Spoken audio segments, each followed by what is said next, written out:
So yung next nating pupuntahan yung Kabog-Kabog View Deck. Entrance tayo, 21. Ay, may entrance pala, 21. Ang ganda naman pala dito. Biro mo yan, no? Napakaganda. Sarap sa mata. Ayun, tatanaw ko na yung view deck. Ito yung talagang view.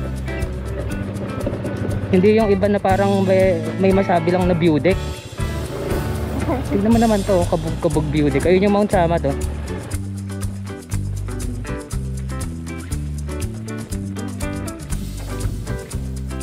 Bukan natin, tara, akyat tayo dito sa may hagdan. Ayun, pwede ka palang mag-motor dyan. Pupunta dun. Ayun, subukan nating ano yun to guys, subukan nating i-explore tong Kabog-Kabog View Deck. Tingnan natin yung mga, sundan natin yung mga trails. Ayun, no, punta tayo dun, tsaka dun. Yun. Ay, grabe namang ganda, oh. Grabeng ganda. Hindi kaya. Atrasahan tayo. Balik na lang tayo dun, dinaanan natin kanina.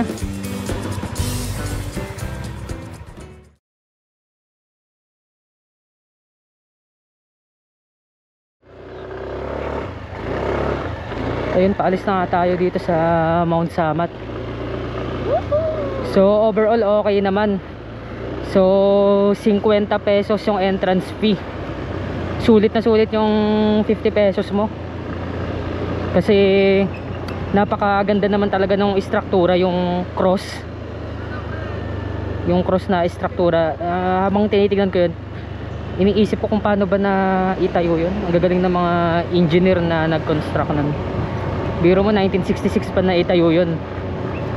So ibig sabihin wala pa silang ka-advance na technology compared sa panahon natin ngayon.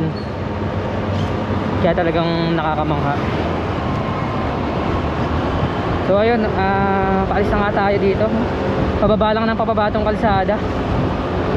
So kahit hindi ako mag-gas dito, ayun, no, uma-under tayo kasi nga pababa. Yan, kailangan lang natin pumreno dahil pakurba to.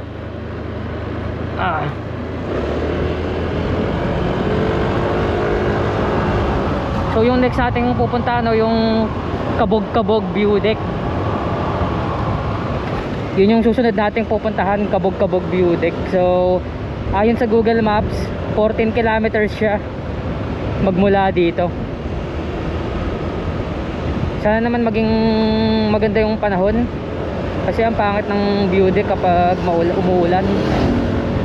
So sana umaraw-araw. Ayan.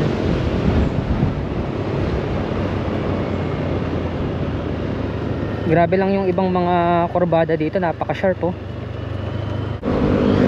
So ayan guys, nandito na ulit tayo sa may Governor JJ Lino Highway.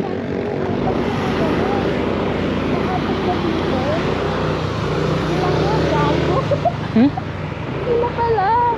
Nakamotor ba sila? Oo. Sila ba yun? Okay.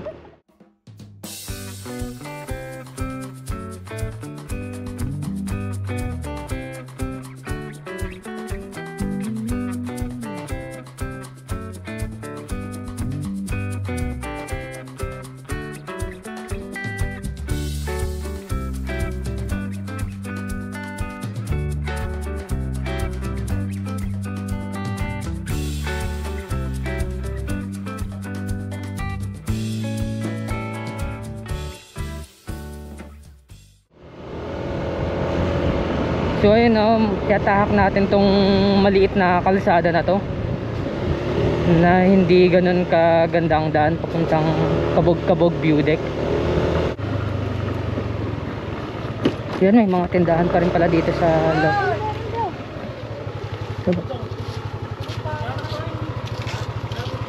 Entrance tayo, 21. Ay, may entrance pala, 21. Bay Barya. Barya? Wait lang.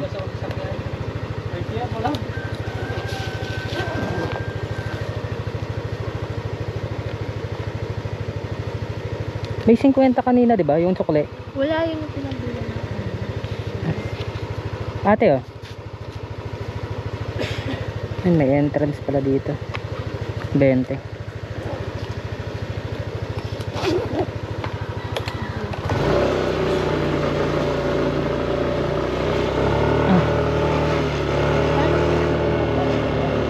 Ha? Meron talagang ako nakikita na entrance dito na 20 eh. Meron talaga. Hindi ko lang ina-expect na siya yung makongolekta sa ganyang ano, sa ganyang pamamaraan. Ibig sabihin ina-expect ko yung may mga taong naka ano, may ticket. Uy, yung ganda. Yun yung Mount Samat, doon tayo galing oh, sa Mount Samat.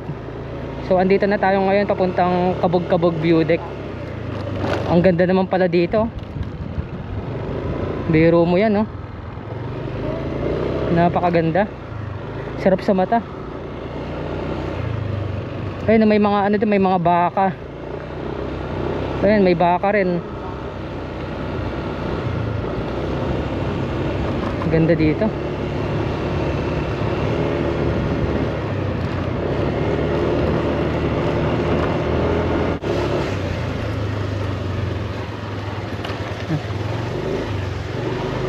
Medyo maraming ano, maraming bato-bato dito sa kalsada na to. Tapos may mga basa-basa pang ano, lupa.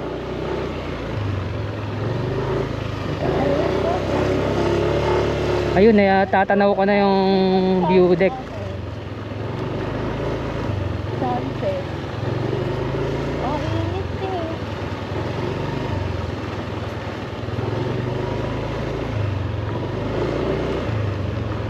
Ang best time to go there when it's sunset. Kaso kung maulap, hindi mo rin masyadong ma-appreciate yung sunset kung maulap. Kung gusto mo, balik tayo dito mamaya. Kung gusto mo lang, 20 lang naman yung ano, entrance. Oh, walang tao na. Oh, mainit eh, walang tao.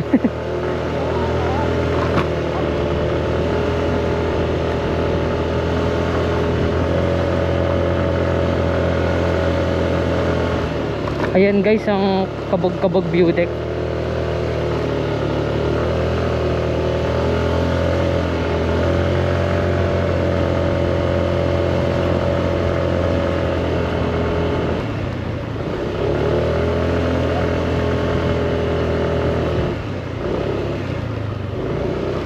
Pwede ah. Pwede tayong pumasok dito, kakaulan lang. Kabog-Kabog View Deck.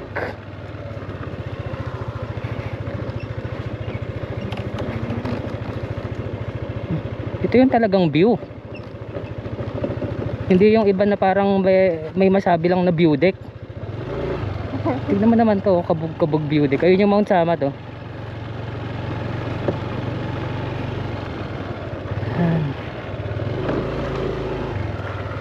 Ang ganda. Pwede ba tayong pumunta dito? Ano ba yan? May daanan pa ba tayo dun? ng food, no? Tapos dito ako kumain. May daanan ba dun?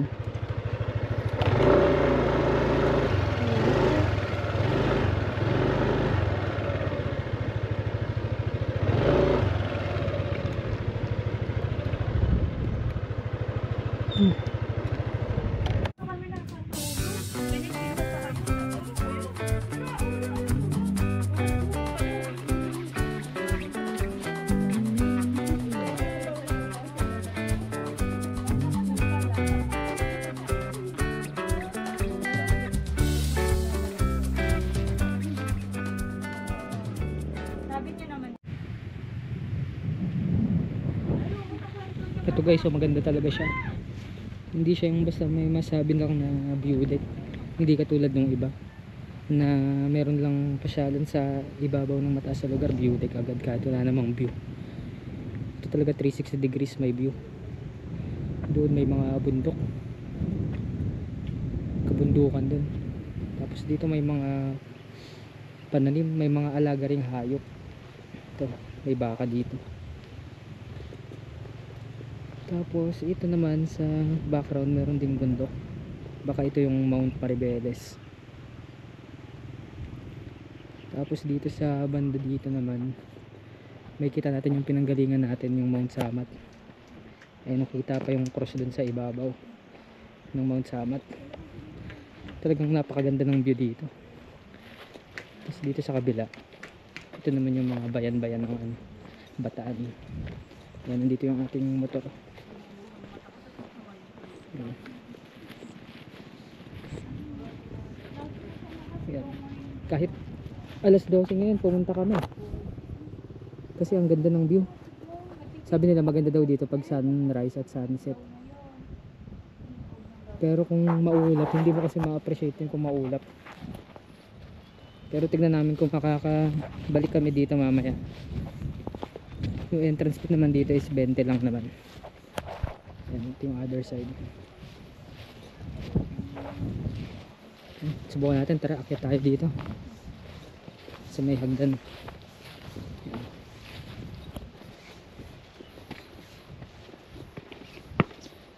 Para mas ma-appreciate natin. At mas maganda rin naman yung mga gantong oras kasi walang gaanong tao kasi nga mainit. Hindi iwasan nilang pumunta ng gantong oras. Ayan. Grabing ganda. Ayan, pwede pa palang magmotor dyan. Pupunta dun. Subukan natin pumunta dun mamaya. Pwede pa pala eh. Ayan. Ito yung ating motor sa baba.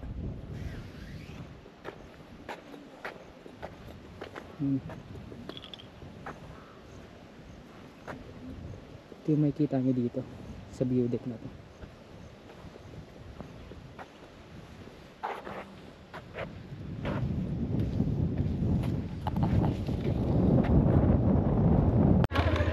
Ayun, subukan nating ano yun to guys, subukan nating i-explore tong Kabog-Kabog view deck. Tingnan natin yung mga, sundan natin yung mga trails. Ayun no, punta tayo dun tsaka dun. Ayan.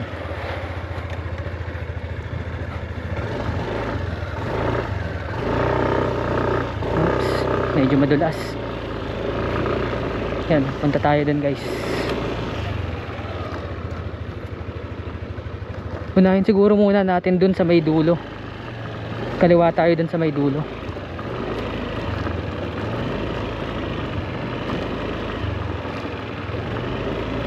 Medyo madulas lang yung ano, kalsada dahil merong mga basang lupa.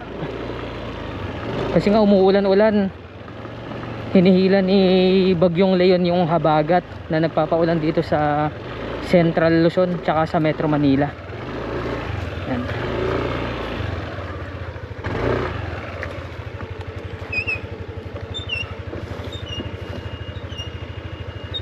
Parang medyo nakakatakot to ah.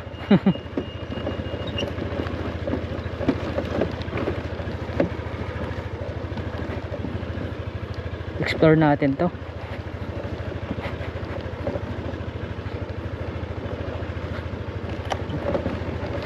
Medyo madulas lang, ayaw, parang medyo ayaw kumapit nung medyo ayaw kumapit nung gulong sa likod pag minsan. Yan, explore natin to. Ang gaganda ng mga ibon, no? Puting puti.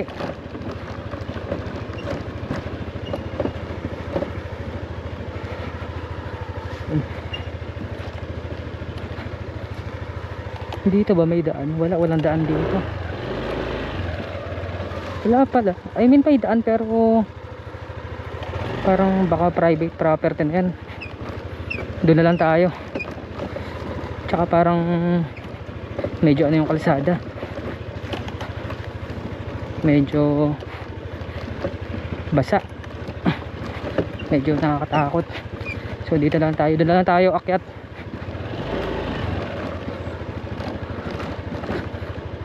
Doon sa may merong parting upuan dun eh.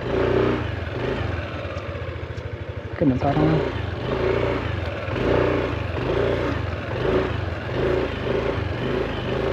medyo madulas.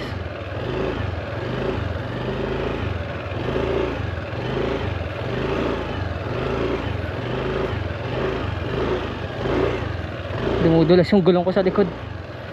Kumikembot.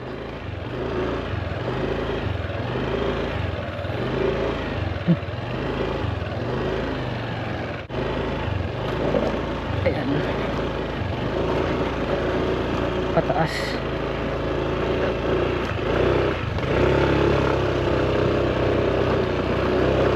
Yun. Ay, grabe namang ganda oh. Grabeng ganda. Doon tayo nang galing sa Kulay Blue doon. Yung rest house doon. Ay, rest house, yung waiting shed, parang ganun. View deck. Ganda oh. Kitang kita mo yung, kung nature lover ka, naku, tuwan-tuwa ka dito, panigurado. Ito, may upuan sila dito. Ibig sabihin talagang may mga tumatambay dito. Sabi nila maganda daw yung view dito kapag sunset or sunrise. Kapag sunset kasi dun parte yung west, sunrise dito parte. So dito parte yung sunrise, yung east. So tingin ko mas maganda yung sunrise dito kaysa sunset.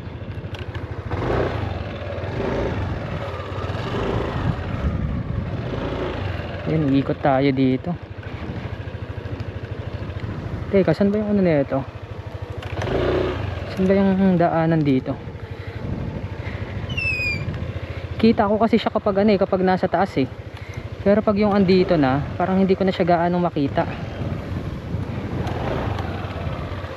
Saan ba yung daanan? Hindi ko na makita. Dun ba? Or balik na lang tayo? Balik na lang siguro. U-turn na lang. Hindi ko makita gaano yung daanan eh. Mukhang ano na naman to ah. Mukhang madulas na naman yung kalsada dito ah. Eh, grabe, putik. Puro putik. Kakayanin ba?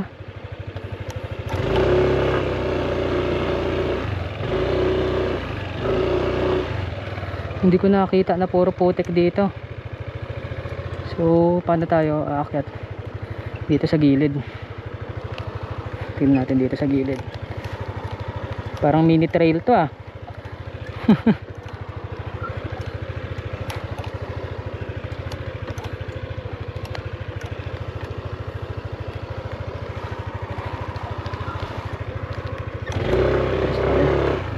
So, dito tayo.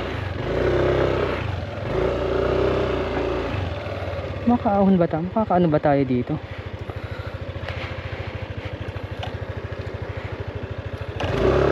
Try nga natin dito.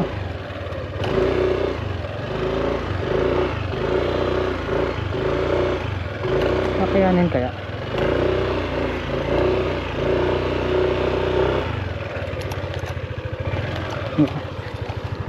Baka ma-stuck tayo, mabalahaw tayo dito. Dito tayo sa ano.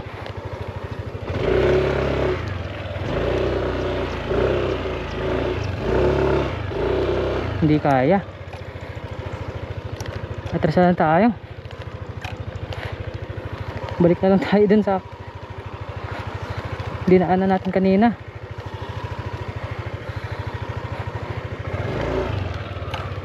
Parang hindi gaanong kita to nang tinigan ko dun sa taas.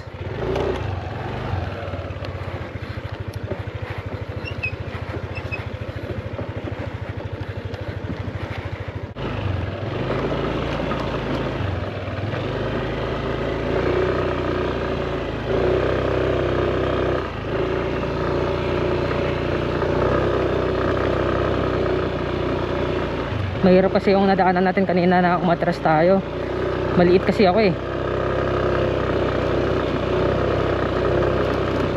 Kung sakaling kumembot tong gulong, hindi matatapakan ng, hindi ko maitutukod yung paa ko.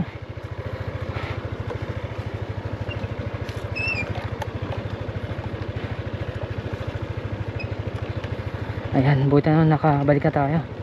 Medyo kabado ako doon, akala ko di na ako makakabalik ah.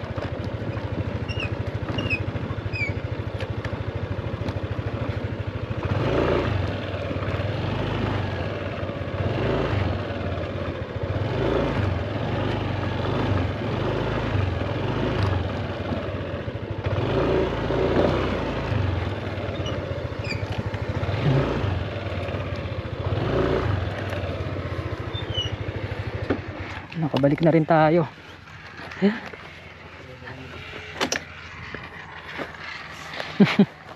Na-stuck ako doon. Ang lalim nung ano, nung sa putik. Hindi kaya. Ginawa mo? Bumalik ako kung saan ako pumunta. Ayan guys, paalis na kami dito sa may Kabog-Kabog View Deck.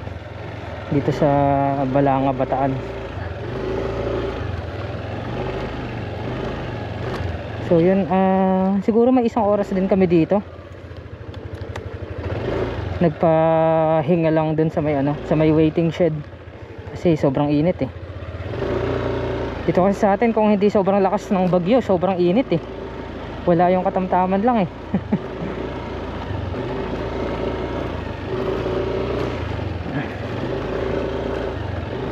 Paalis na tayo.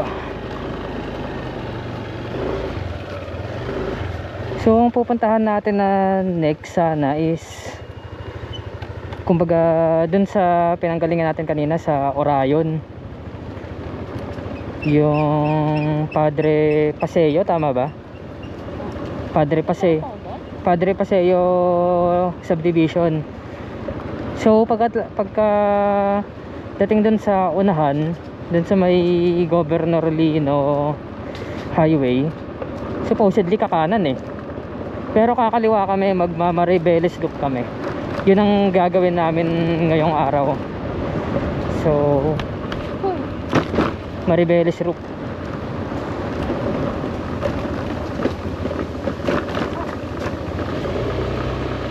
Grabe mga daan dito, lubak-lubak. Pero dito lang naman sa ano na to, sa papasok na to, which is understandable naman dahil hindi naman to main highway. Understandable naman siya.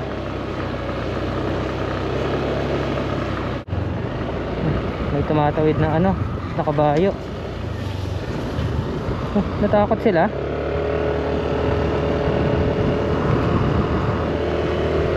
Hindi ko naman kayo ikakaldereta. Ha? Natakot sila sa'yo. Oo, akala nila ikakaldereta ko sila eh. Ang ganda ng ano, view. Grabe, nakaka-relax. Kung dito ako nakatira, Ay naku, gusto ko din. siguro mas pipiliin kong tumambay lang sa bahay kaysa pumunta sa mga ano. Oo. So, iinom ka ng coke sa iinom ka ng coke habang pinagmamasdan yung mga ano, kabundukan, no? Grabe po. Oo, kasi hindi naman ako nagkakape eh. Kaya ako dito guys, banda yung magbabayad kayo pag paano na, pagpapunta kayo dito. Magbabayad kayo dito 20 pesos.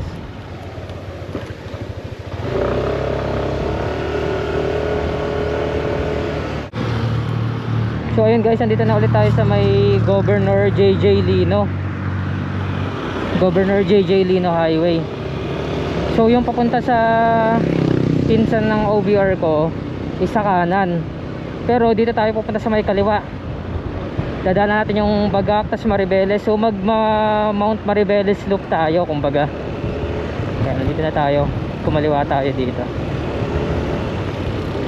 Grabe yung tricycle, oh, naka Honda Beat.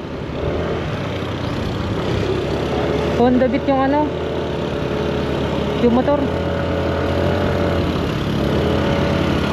Honda Beat.